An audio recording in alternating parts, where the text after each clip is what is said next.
Hello everyone. तो एक बार फिर से स्वागत है आपका मेरे इस नए ब्लॉग में।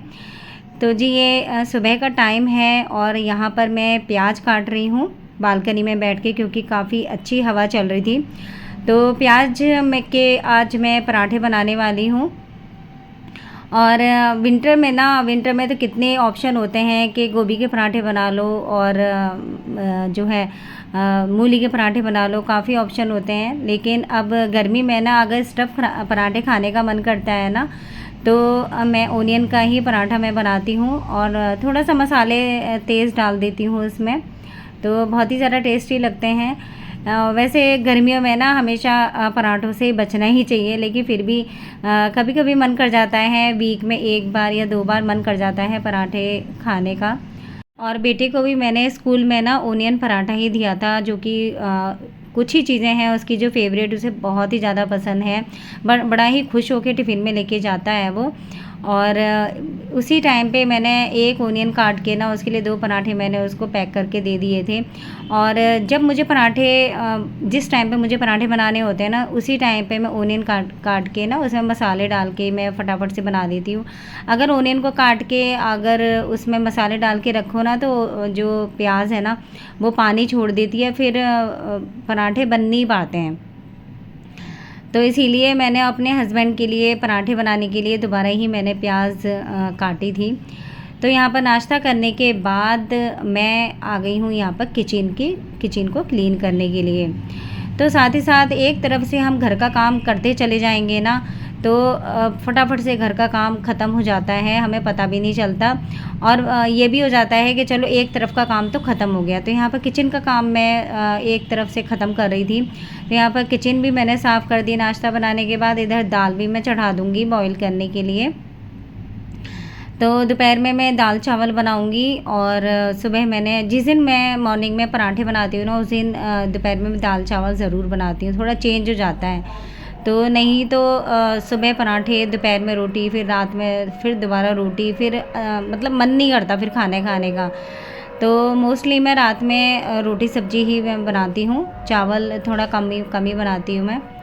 तो यहाँ पर थोड़े से कपड़े मैंने हाथ से वॉश किए थे, तो ये भी बालकनी में मैं सुखा दूँगी। अब इस टाइम ना इतनी तेज़ गर्मी पड़ रही है कि तुरंत ही कपड़े सूख जाते हैं, बस डालने की देर होती है, बस 1 घंटे में 1.5 घंटे में एकदम सूख जाते हैं बिना मशीन में सुखाए हुए भी। तो मतलब घर से निकलने का मन ही नहीं करता, इतनी तेज़ गर्मी हो रही है ना। और इस बार ना सर्दियाँ भी बहुत ज़्यादा पड़ी थी, और सुनने में आ रहा है कि गर्मी भी मतलब रिकॉर्ड ही तोड़ देगी, क्योंकि अभी अप्रैल का ही महीना है, अभी तो मई और जून पड़ा है। तो जी यहाँ पर थोड़ा सा काम ख़त्म करने के बाद मैं आ गई हूँ अपने खाने की तैयारी करने के लिए, क्योंकि 2 घंटे हो गए थे नाश्ता करे हुए। तो मैंने सोचा क्यों ना थोड़ा फ्रूट लिया जाए। तो कहते हैं ना कि डॉक्टर भी इस बात को बोलते हैं कि नाश्ते के बाद और खाना खाने लंच से पहले एक फ्रूट, मौसम का फ्रूट तो हमें ज़रूर खाना चाहिए। और कई बार ऐसा होता है कि हम लोग जो है आलस कर जाते हैं, हम लेडीज़। तो फ्रेंड्स, मैंगो एक ऐसा फ्रूट है जो शायद ही किसी को नहीं पसंद आता होगा, और मैं तो अपनी बता दूँ, मेरा तो फेवरेट है ये। बीच बीच में ना हमें कुछ ना कुछ खाते रहना चाहिए, फ्रूट्स वगैरह, पानी। और तो तभी तो हमें एनर्जी मिलेगी, जब हम अपना ध्यान रखेंगे और एनर्जी मिलती रहेगी, तो घर का भी ध्यान रखेंगे।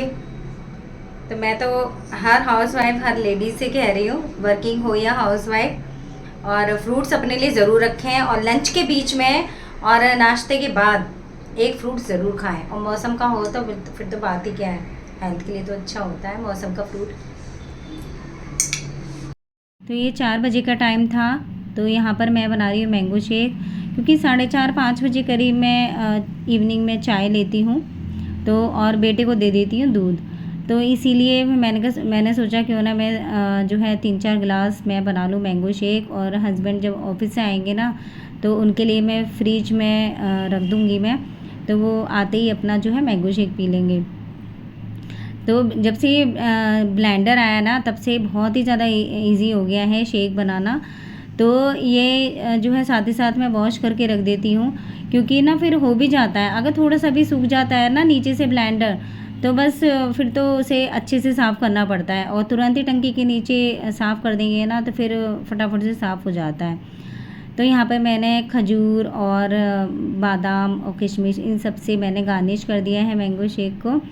और जब मैं गई ना बालकनी में, इधर मैंगो शेक बना के गई तो एकदम बादल जो है गरज रहे थे, तो देखा मैंने एकदम ही मौसम चेंज हो गया था।